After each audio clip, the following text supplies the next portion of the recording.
A lot of millennials didn't have kids because they felt ready. They had kids because it was the fastest available way to feel like an adult when everything else that used to signal adulthood had stopped working.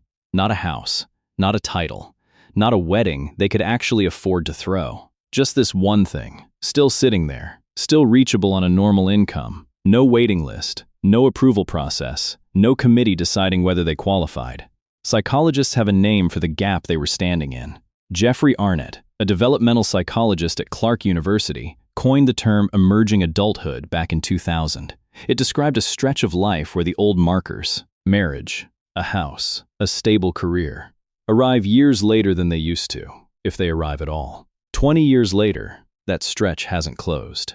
It's gotten longer. The generation Arnett was originally describing as 20-somethings is now pushing 40, and the same gap is still open underneath them, just relocated a decade further down the timeline than anyone expected it to still exist. Take a guy turning 30, no house, renting with a roommate he found on an app, job title barely different from 3 years ago. His parents bought a house at 27. He's not behind by his own math. He's behind by theirs. That's the part worth sitting with. Adulthood was never one single achievement. It used to be assembled from several proofs at once. A mortgage, a wedding, a title with senior in it, a retirement account that actually grows. Each proof used to arrive on its own rough schedule, roughly a decade apart from the last, so nobody needed all of them at once to feel like they were getting somewhere. That schedule broke. Wages didn't keep pace with what a mortgage costs. Weddings got priced like small business launches. Promotions stopped being annual and started being a thing you fought a hiring freeze for. Most of those proofs became slower to reach or stopped being reachable at all on a normal salary at roughly the same time for roughly the same reasons. So instead of 4 proofs arriving on staggered timelines, people were left waiting on all 4 at once. So the milestones get substituted. If the traditional markers of adulthood are unavailable, people reach for the one that's still on the table. Having a kid doesn't require a down payment, a credit check, or a promotion. It requires a decision. That's the whole mechanism in one sentence. Adulthood used to be assembled from several proofs, arriving one at a time. Now it gets condensed into one proof, arriving alone, expected to do the work of all 4. The data backs up how stuck that in-between stage has become. Millennials are more than 3 times as likely as the silent generation to have never married, according to Pew Research. And it's not indifference. 65% of never-married millennials say they'd still like to get married eventually. They're not opting out of the milestone. They're stalled in front of it, waiting for conditions that keep not arriving. Parenthood doesn't have that same waiting room. It doesn't require 2 incomes clearing underwriting, or a partner who's also ready at the same time. A woman decides to have a baby at 26 while she's still splitting rent 3 ways. 2 years later, she owns nothing, but she has a kid who calls her mom. That word does something a job title never did. It's proof nobody can revoke. And the research suggests this substitution actually works, at least on the metric people are chasing. A Clark University poll found that 68% of parents reported a stronger relationship with their spouse or partner after having kids, compared to 25% who felt less close. That's alongside parents reporting real damage to their finances, their sex life, their sleep. The negative columns fill up. The identity column fills up faster, and identity is the column people were actually trying to balance. It shows up outside relationships too, in ordinary work decisions. A guy turns down a job that pays more because the hours would mean fewer nights at home. He frames it as a values decision. It's also the first decision in years where he got to choose the terms instead of just accepting whatever the market offered him. It shows up in health decisions too.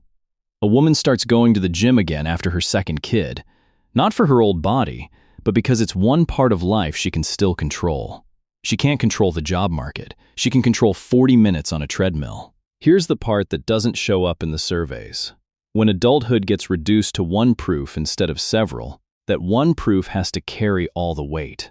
A career setback used to be absorbed by a stable home life. A stalled home life used to be absorbed by career momentum. Different areas covered for each other, so a bad year in one didn't sink the whole sense of self. Collapse it all into parenthood, and there's no longer anywhere for the weight to go except onto the kid.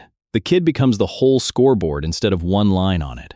A bad quarter at work stops being just a bad quarter. It becomes evidence. sitting right next to all the other evidence that this one relationship is now expected to hold up, alone, for everything else that isn't holding up. It shows up in the small choices too.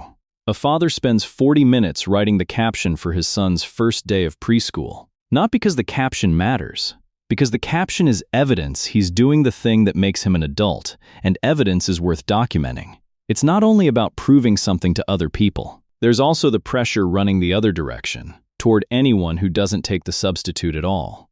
A 2012 University of Nebraska-Lincoln study found that women without children report intense social pressure to have them. More pressure, in fact, than women who are childless for reasons outside their control. That's a strange asymmetry. Circumstance gets more sympathy than choice does. Choosing out of the milestone gets treated as more suspicious than being denied it, which says something about how load-bearing the milestone has become for everyone watching, not just the person holding it. Meanwhile, the people who do have kids are quietly redefining what the milestone is supposed to prove. In one survey of millennial parents, 81% said being happy mattered more to them than being conventionally successful. That's not a small shift.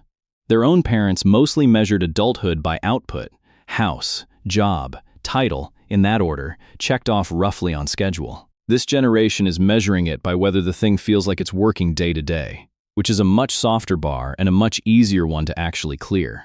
The scoreboard changed because the old scoreboard stopped being reachable, and nobody wanted to keep losing on a board they never agreed to play in the first place. So the pattern isn't really about wanting children more or less than previous generations did.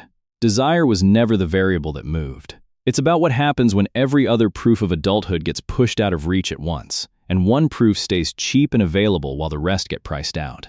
People don't stop needing to feel like adults just because the traditional proof is gone. They find whichever proof is still standing and lean on it completely, harder than any single proof was ever designed to hold. This isn't really a story about millennials failing to grow up, whatever the headline said for a decade. It's a story about which forms of proof got cheaper and which got more expensive, and how people quietly rerouted around the ones they couldn't afford. Nobody sat down and chose this consciously, and nobody announced it out loud either. It happened the way most substitutions happen. One option closed, another stayed open, and the open one quietly absorbed the demand. The uncomfortable part is what that means for the next generation standing in line behind this one. If the substitute keeps absorbing more weight than it was ever built to hold, the kids growing up inside it inherit a version of parental attention that's really doing double duty as parental identity. That's not automatically a bad childhood. It's just a different kind of pressure than the one their parents grew up under, running quietly in the background of ordinary weekends, and it won't show up on a survey for another 20 years. Which brings it back to the guy at 30, still renting, still watching promotions stall. He has a daughter now instead of a house. Father is the milestone that was still available when the others weren't, and he used it exactly the way it was there to be used. If any of this landed, there's more of this on the channel.